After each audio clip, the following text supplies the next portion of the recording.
Hi hello I'm doctor Niloufer అండి. నేను యూట్యూబ్లో హెల్త్ గురించి, లైఫ్ స్టైల్ గురించి అండ్ మోటివేషన్ గురించి చాలా వీడియోస్ చేశాను. ఇంతకుముందు మీరు నా వీడియోస్ చూడకపోతే వెంటనే చూడండి అండ్ లైక్ చేసి ఖచ్చితంగా సబ్స్క్రైబ్ చేసుకోండి. ఇవాళ మన టాపిక్ అయితే వయసు ఎక్కువగా పెరగటం అనేది ఎలా జరుగుతుంది, వయసు పెరగటాన్ని మనం ఆపగలమా,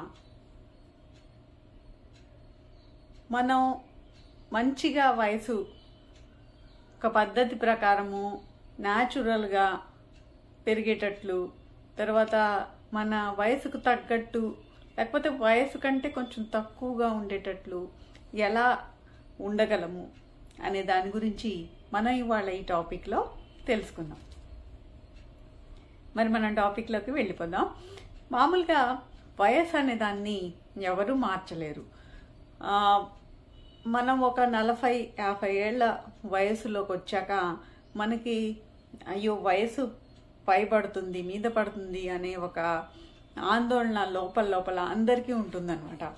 అయితే అంతకు ముందు కనబడిన దానికంటే ఇప్పుడు బాగా కొంచెం ఓల్డ్గా కనబడటము, తర్వాత ముడతలు రావటము చర్మం మీద, తర్వాత హెల్త్లో కూడా మార్పులు రావటము, ఇలాంటివన్నీ జరుగుతూ ఉంటాయి కదా. మరి ఇవన్నీ జరుగుతున్నప్పుడు మనకి లోపల వీటితో పాటు వయసు మీద పడుతుందనే ఆందోళన కూడా కనబడుతూ ఉంటుంది. మామూలుగా అయితే మనకి యాక్చువల్ వయసు, బయలాజికల్ ఏజ్ అని రెండు ఉంటాయన్నమాట. యాక్చువల్ వయసు అంటే మనకి జనరల్గా బర్త్డేస్ని బట్టి ఎన్ని ఏళ్ళు అనేదన్నమాట. బయలాజికల్ ఏజ్ అంటే మన శరీరంలో మార్పులు జరిగిన దాన్ని బట్టి మనకి ఎంత వయసులో ఉన్నాం మనం అనేది. అయితే ఈ అంటే ఏంటంటే కొంతమందిలో ఈ మన శరీరంలోని కణాలు, కణజాలము తొందరగా నశించి వయసు అనేది ఉన్న వయసు కంటే ఎక్కువగా కనబడతా ఉంటారనమాట. అలాగే కొంతమందిలో వాళ్ళ జన్యువులను బట్టి కానీ లేకపోతే వాళ్ళలో ఉన్న కణజాలాలు మంచిగా నశించకుండా బాగా ఆరోగ్యంగా ఉండటం వల్ల కానీ వాళ్ళకి ఉన్న వయసు కంటే వాళ్ళు తక్కువ కనబడతా ఉంటారనమాట. అంటే కొంతమందిలో ముసలితనం తొందరగా వస్తుంది, కొంతమందిలో లేట్గా వస్తుంది, ఉన్నదానికంటే ఎక్కువ ఏజ్ కనబడతా ఉంటారనమాట. మరి ఇలా కనబడటానికి కారణం ఏంటి అంటే ఈ బయలాజికల్ ఏజ్ అనమాట. అంటే ఏంటంటే మన మామూలు ఏజ్ కంటే ఈ బయలాజికల్ ఏజ్ని మన కంట్రోల్లో ఉంచుకుంటే మనం ఎక్కువ కాలం ఆరోగ్యంగా మంచిగా యంగ్గా బతకొచ్చు అనమాట. అది ఈ వాళ్ళ టాపిక్లో కాన్సెప్ట్ అనమాట. మరి ఈ బయలాజికల్ ఏజ్ని చాలా విషయాలు ప్రభావితం చేస్తాయి. ఏంటవి? ముఖ్యంగా జన్యువులు అనమాట. కొంతమంది జన్యువుల్లో, కొన్ని ఫ్యామిలీస్లో ఉన్న జన్యువుల వల్ల వాళ్ళు చాలా కాలం బతుకుతారు. తాత ఎక్కువ కాలం బతికితే తండ్రి కూడా ఎక్కువ కాలం బతుకుతాడు, తండ్రి ఎక్కువ కాలం బతుకుతాడు. కాబట్టి వాళ్ళ కొడుకు కూడా ఎక్కువ కాలం బతకటానికి అవకాశం ఉంటుంది. అలాగే కొన్ని వ్యాధులు కూడా జెనెటిక్గా వస్తూ ఉంటాయి.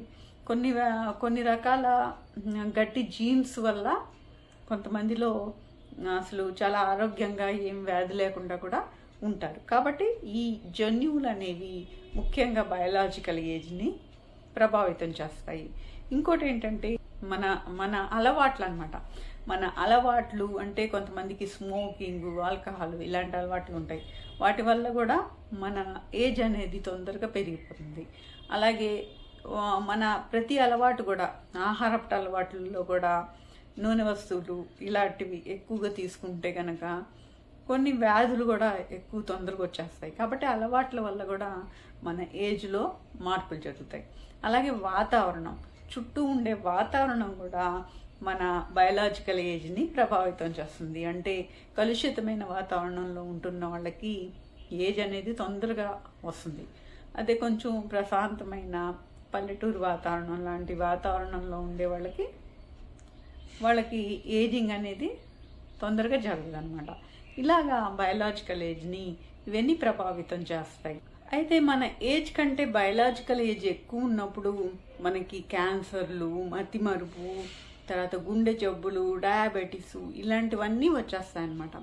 ఈ బయలాజికల్ ఏజ్ని లెక్కించడానికి ఎపిజెనెటిక్ క్లాక్ అని ఉంటుంది అన్నమాట. దాని ద్వారా లెక్కిస్తారు. అంతేకాకుండా డిఎన్ఏలో కొన్ని ప్రక్రియల ద్వారా కూడా ఈ బయలాజికల్ ఏజ్ని గుర్తిస్తారు. అంతేకాకుండా మన బ్లడ్ షుగర్ లెవెల్స్ కానీ, బీపీ కానీ, తర్వాత హైటు, వెయిట్, కొలెస్ట్రాల్ లెవెల్స్, ఇలాంటివన్నీ చూసుకొని వాటిని పర్ఫెక్ట్గా కరెక్ట్గా ఉంచుకోవటం వల్ల కూడా మన బయలాజికల్ ఏజ్ని పర్ఫెక్ట్గా ఉంచుకోవచ్చు. కాబట్టి ఏజింగ్ని తగ్గించే విధంగా ఉండాలంటే హెల్దీ ఫుడ్ని, అంటే ఆరోగ్యకరమైన ఆహారాన్ని తీసుకోవాలి. ఎలాంటి ఆహారం ఎప్పుడు మన వీడియోస్లో నేను చెప్తానే ఉంటాను మీకు. గింజ ధాన్యాలు, తాజా కూరగాయలు, తాజా పండ్లు, నట్స్, తర్వాత ఈ పండ్లలో కూడా బొప్పాయి, కమలా పండు, ఇలాంటివి సి విటమిన్ ఉండేది, ఏ విటమిన్ ఉండేది, ఇలాంటి పండ్లు అనమాట. Healthy fats, olive oil, omega 3 fatty acids, తర్వాత పల్చగా ఉండే, లేతగా ఉండే మాంసము, ఇలాంటి ఆహార పదార్థాలు ఎక్కువగా తీసుకోవాలన్నమాట. అంతేకాకుండా ఎక్సర్సైజ్ అనేది రెగ్యులర్గా చేయాలి.